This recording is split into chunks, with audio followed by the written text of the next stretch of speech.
기도하겠습니다. 사랑의 하나님, 오늘도 주일 아침 우리를 불러주시고 주 앞에 나와 예배하고 또 주의 말씀 듣게 하심을 감사드립니다. 오늘 이 말씀을 통해서 주님의 사랑을 알게 하시고 또 우리를 향한 그 말씀 가운데 우리가 새롭게 되는 귀한 시간 되게 하여 주시옵소서. 예수님의 이름으로 기도드립니다. 아멘. 찬송가 348장 찬양하겠습니다.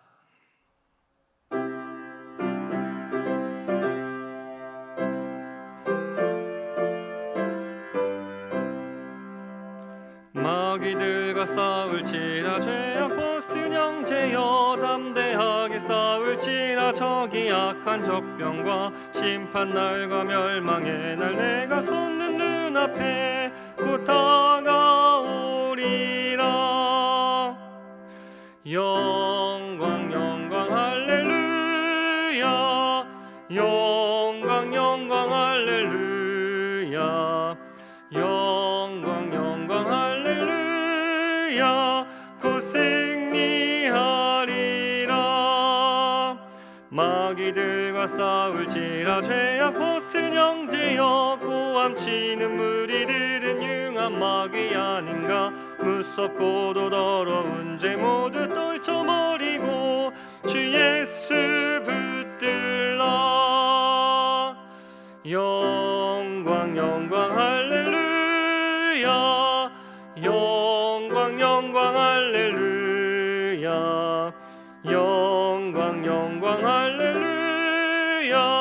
곧 승리하리라.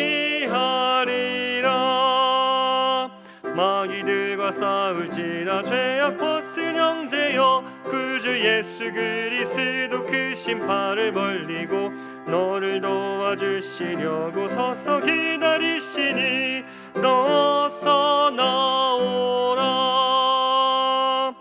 영광 영광 할렐루야, 영광 영광 할렐루야, 영광 영광 할렐루야.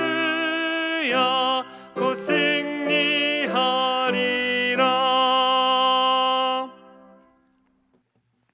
오늘 우리에게 주시는 하나님의 말씀은 요한일서 2장 28절에서 3장 12절 말씀입니다. 신약 390쪽, 생명의 삶은 44쪽입니다. 이제 하나님의 말씀을 봉독합니다. 자녀들아, 이제 그의 안에 거하라. 이는 주께서 나타내신 바 되면 그가 강림하실 때에 우리도 담대함을 얻어 그 앞에서 부끄럽지 않게 하려 함이라. 너희가 그가 의로우신 줄을 알면 의를 행하는 자마다 그에게서 난 줄을 알리라. 보라, 아버지께서 어떠한 사랑을 우리에게 베푸사 하나님의 자녀라 일컬음을 받게 하셨는가. 우리가 그러하도다. 그러므로 세상이 우리를 알지 못함은 그를 알지 못함이라. 사랑하는 자들아, 우리가 지금은 하나님의 자녀라. 장래에 어떻게 될지는 아직 나타나지 아니하였으나 그가 나타나시면 우리가 그와 같을 줄을 아는 것은 그의 참 모습 그대로 볼 것이기 때문이니 주를 향하여 이 소망을 가진 자마다 그의 깨끗하심과 같이 자기를 깨끗하게 하느니라. 죄를 지는 자마다 불법을 행하나니 죄는 불법이라. 그가 우리 죄를 없애려고 나타나신 것을 너희가 아나니 그에게는 죄가 없느니라. 그 안에 거하는 자마다 범죄하지 아니하나니 범죄하는 자마다 그를 보지도 못하였고 그를 알지도 못하였느니라. 자녀들아, 아무도 너희를 미혹하지 못하게 하라. 의를 행하는 자는 그의 의로우심과 같이 의롭고 죄를 짓는 자는 마귀에게 속하나니 마귀는 처음부터 범죄함이라. 하나님의 아들이 나타나신 것은 마귀의 일을 멸하러 하심이라. 하나님께로부터 난 자마다 죄를 짓지 아니하나니 이는 하나님의 씨가 그의 속에 거함이요 그도 범죄하지 못하는 것은 하나님께로부터 났습니다. 이러므로 하나님의 자녀들과 마귀의 자녀들이 드러나나니 무릇 의를 행하지 아니하는 자나 또는 그 형제를 사랑하지 아니하는 자는 하나님께 속하지 아니하니라. 우리는 서로 사랑할지니 이는 너희가 처음부터 들은 소식이라. 가인같이 하지 말라. 그는 악한 자에게 속하여 그 아우를 죽였으니 어떤 이유로 죽였느냐. 자기의 행위는 악하고 그의 아우의 행위는 의로움이라. 이 말씀은 살아계신 하나님의 말씀입니다. 아멘. 네, 오늘도 새벽 예배에 함께 나오신 모든 성도 여러분들을 주님의 이름으로 환영하고 축복합니다. 우리가 세상 속에 살아갈 때 가장 많이 듣는 질문 중 하나가 당신은 누구입니까? 당신은 어떤 사람입니까? 라는 질문입니다. 세상은 자기 자신을 소개할 때 그 사람의 직함이나 혹은 우리가 우리를 표현할 때 혹은 드러내고 싶어하는 것 중에는 우리가 가진 재산이나 우리가 이룬 업적으로 우리를 정의하려고 합니다. 여러분들 좋아하는 운동선수나 연예인이나 이런 사람들이 있으실 텐데, 그런 사람들도 우리가 개인적으로 친분을 쌓았기 때문에 좋아하는 것이 아니죠. 그들의 작품 활동이나 스포츠 스타로서 이룬 업적들이 우리로 하여금 그들을 좋아하게끔 만듭니다. 그런데 미국 미식 축구 선수팀 팀 티보우는 자신을 운동선수로 정의 내리지 않습니다. 그는 언제나 자신을 하나님의 자녀라는 그 이름으로 정의합니다.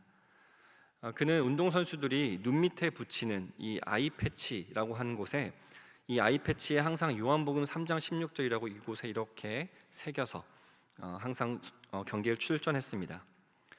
그리고 사람들은 그 구절을 구글에 많이들 검색을 했다고 합니다. 이후에 프로로 넘어가서 아이 패치 금지 규정이 내려지자 그는 경기 전과 경기 중에 한쪽 무릎을 꿇고 주먹으로 머리를 기대고 기도하는 그러한 모습으로 하나님께 영광을 돌렸습니다. 그의 이런 특별한 제스처는 그의 이름인 티보우를 따서 티보잉이라는 명사가 되었습니다. 그의 삶은 하나님이 전부였고 하나님이 우선이었습니다. 오늘 본문에서 사도 요한은 우리에게 이 놀라운 신분을 일깨워 줍니다. 너희들도 사실은 세상에서 어떤 너희가 가진 어떤 재물이나 너희가 가진 어떤 그런 형상이나 혹은 너희가 가진 어떤 업적들, 그런 것들로 너희를 정의할 수 있는 것이 아니다. 너희의 신분은 바로 이것이다 라고 이렇게 3장 1절에서 소개하는데요. 보라, 아버지께서 어떠한 사랑을 우리에게 베푸사 하나님의 자녀라 일컬음을 받게 하셨는가. 이 시간 우리가 받은 이 놀라운 사랑과 자녀됨의 권세가 우리 삶에 어떠한 변화를 일으키는지 함께 나누고자 합니다. 먼저 자녀는 주님 안에 거하며 이 담대함을 소유할 수 있습니다. 요한은 성도들을 향해 자녀들아 라고 부릅니다. 그의 안에 거하라고 또한 권면하지요. 여기서 거한다라는 것은 일시적인 방문이 아니라 그리스도와 지속적으로 연합하여서 그분으로부터 모든 생명력을 공급받는 것을 의미합니다. 예를 들어 봅시다. 여러분들이 일시적으로 어떤 집에, 여러분들이 지금 사시는 집에 거주하는 분들이라면 여러분들은 그 집에서 일어나는 어떤 경사, 기쁜 일, 그런 일들에서 한 발짝 떨어져 있을 것입니다. 마찬가지로 어떤 슬픈 일, 걱정거리에서도 모두 한 발짝 떨어져서 그저 관망할 것입니다. 그 집에 대단히 기쁜 일이 있어도 사실 남의 일이고, 슬픈 일이 있어도 떠나면 그만인 존재이라는 것이죠. 그런데 자녀로서 그 안에 거한다라는 사실은 어떤 것입니까? 전혀 다른 문제가 되는 것입니다. 우리가 그분의 자녀로서 함께 우리 하나님과 거한다는 사실은 우리 하나님과 함께 하면서 모든 고난도 함께 하지만 사실은 그 자체가 영광스러운 일이라는 것입니다. 영광을 함께 누리고 기쁨과 감사도 함께 누립니다. 그러나 힘들 때 떠나간 사람은 영광을 함께 누릴 수 없고 기쁨도 함께 누릴 수가 없습니다. 만약에 집이 어려워진다고 해서 가장이 집을 떠난다면 자녀들은 그 힘든 시절이 지난 후에 그 가장이 다시 집으로 돌아오려고 한다고 하더라도 그 가정을 쉽게 받아줄 수 있을까요? 그렇지 않을 겁니다. 그러나 힘든 시절을 함께 이겨온 사람들이라면 그들은 그 시절 이후에 더 단단해져 있을 것이고 더 가족이라는 끈으로 묶여질 것이며 함께 영광도 누릴 것입니다. 당당하게 말이죠. 우리도 주님 안에 거할 때 그렇습니다. 주님이 다시 오십니다. 우리가 믿는 바대로, 우리가 고백하는 바대로 우리 주님 반드시 다시 오십니다.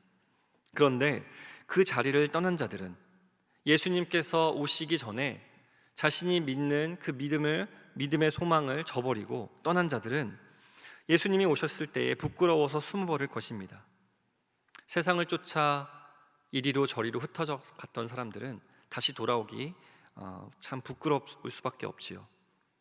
그러나 그 영광스러운 보좌 앞에서 부끄러움 없이 담대히 설 수 있는 사람들은 오직 그 집에 함께 거하는 가족들입니다. 자녀는 아버지가 오시는 그날을 두려워하지 않습니다. 자녀는 아버지가 오실 때 숨지 않고 달려나갑니다. 그를 부둥켜 안고 감격합니다. 영광과 기쁨을 함께 공유합니다. 그것이 바로 자녀된 자만 누릴 수 있는 담대함이지요. 둘째로 이 자녀라는 존재는 하나님의 씨로 변화된 존재들입니다. 요한은 하나님의 자녀가 죄를 멀리해야 하는 이유를 존재론적으로 설명합니다. 9절에 보면 하나님의 씨가 그의 속에 거하기 때문이라고 말합니다. 여기서 씨는 우리 안에 내주하시는 성령님과 변하지 않는 생명의 말씀을 의미합니다. 우리도 예수님을 힘입어서 하나님의 자녀가 되는 특권과 권세를 누릴 수 있게 되는 것입니다. 우리 안에도 예수님의 성품이라는 씨앗이 작게나마 심겨진 것입니다. 하나님의 자녀가 되었다는 것은 단순히 이름표만 이렇게 뗐다가 새로 갈아 끼우는 그런 모양이 아닙니다. 진짜 그 집안 사람으로 바뀌는 것이죠. 처음에는 그 사실이 어색할 수도 있습니다. 고아로 살다가 부잣집에 입양을 온 것처럼 내가 이래도 되나 싶은 것들도 생깁니다. 그리고 이런 건 왜 안 되지? 라는 것들도 생기죠.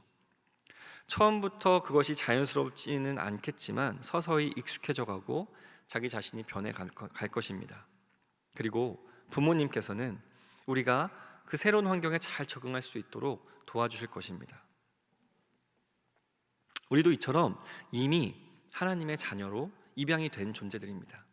세상 가운데서 사망의 종로를 타면서 살았던 우리가 성령과 말씀의 씨앗을 우리 내면에 심게 된 것입니다.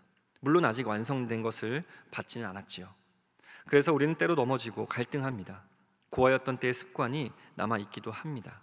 그러나 우리 안에 하나님의 씨는 우리를 죄 가운데 그냥 내버려 두지 않습니다. 이제는 죄를 지으면 아파하게 하시죠. 다시 의의 길로 돌이키게 하시는 거룩한 본능이 이제 우리 안에 작동하기 시작하는 것입니다. 과거에는 고아원에서 단체 생활을 했었지만 이제는 가정집에서 가정생활을 하게 되는 것입니다. 단체 생활은 나쁜 일을 해도 안 걸리면 그만입니다. 하지만 가정생활은 안 걸려도 마음에 짐이 남는 것이고, 그리고 고스란히 그 대가를 내가 받게 된다라는 그러한 일들이 마음의 짐으로 남게 됩니다. 우리 하나님 앞에서는 우리는 단체 생활을 하는 것이 아닙니다. 이제는 가정 생활을 하는 것이죠. 그래서 우리 마음 속에는 이 하나님의 씨앗이 심겨져서 계속 자라나가고, 우리로 하여금 예수를 닮게 하고, 그리고 우리가 이제 가정 생활을 하는 것이기 때문에 하나님 앞에서 서게 됩니다.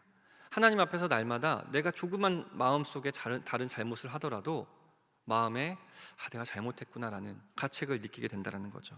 그리고 점점 더 나를 고쳐가려고 하게 되는 것입니다. 사실 이것은 우리가 억지로 노력을 열심히 해라라는 것이 아닙니다. 생명의 역사이고 성령의 역사입니다. 사과나무에서 사과가 열리듯이 하나님의 자녀에게는 의라는 열매가 맺히게 됩니다. 오늘 내 안에 계신 성령님의 음성에 귀를 기울여 보십시오. 단체 생활이 아니라 자녀의 삶을 살아가실 수 있게 되리라 믿습니다. 우리 모두가 비록 내 안에 지금 그 씨앗이 너무 작다라고 느껴질지라도 그것을 키우시는 성령님의 도우심을 받아서 오늘도 그 성령님과 함께 자녀의 삶을 살아가실 수 있기를 축원합니다. 마지막으로 자녀됨은 사랑의 열매로 증명이 된다고 합니다. 하나님의 자녀와 마귀의 자녀를 구별하는 가장 확실한 기준이 무엇일까요? 요한은 이렇게 얘기합니다. 의를 행하지 아니하는 자나 또는 그 형제를 사랑하지 아니하는 자는 하나님께 속하지 아니하니라. 요한은 가인의 예시를 들지요. 가인은 아벨을 미워했고 결국 살인했다. 미움은 어둠에 속한 자의 특징이며 사망의 길입니다. 다른 사람을 죽이고 결국 자기 자신마저 파괴하죠. 반면에 사랑은 생명에 속한 자의 증거입니다. 다른 사람을 살리고 더불어 나도 살아납니다. 제주도에 복음이 처음 전해진 역사를 봅시다. 그 안에도 사랑의 흐름이라는 것이 있었습니다. 제주 청년 김재원은 늑막염으로 죽어갈 때 서울로 올라와서 에비슨 선교사를 만났습니다. 그의 병원에서 김재원은 선교사들의 치료뿐만 아니라 이 병원 채플린으로 봉사하던 서상륜의 지극한 돌봄과 사랑을 받습니다. 이 서상륜 영수가 누구입니까? 중국 심양에서부터 복음을 받아들여서 한국 최초의 교회를 세운 사람입니다. 그가 받은 사랑이 김재원에게 흘러갔고 치료받고 돌아간 김재원을 통해서 제주도에 믿음의 공동체인 금성교회가 세워졌습니다. 그리고 그 사랑의 요청에 응답하여서 평양신학교 1회 졸업생 이기풍 선교사가 이 제주도로 가서 섬기게 됩니다. 그렇게 제주도에는 사랑의 역사가 흘러서 그 땅이 복음으로 새 생명을 얻게 된 것입니다. 사랑은 흘러가는 겁니다. 우리가 하나님께 받은 가장 큰 사랑은 용서이죠. 도무지 용서받을 수 없는 죄인인 우리가 자녀가 되었다는 사실입니다. 그렇다면 우리도 마땅히 우리에게 잘못한 형제를 용서하고 사랑함으로써 그 사랑을 흘려보내야 합니다.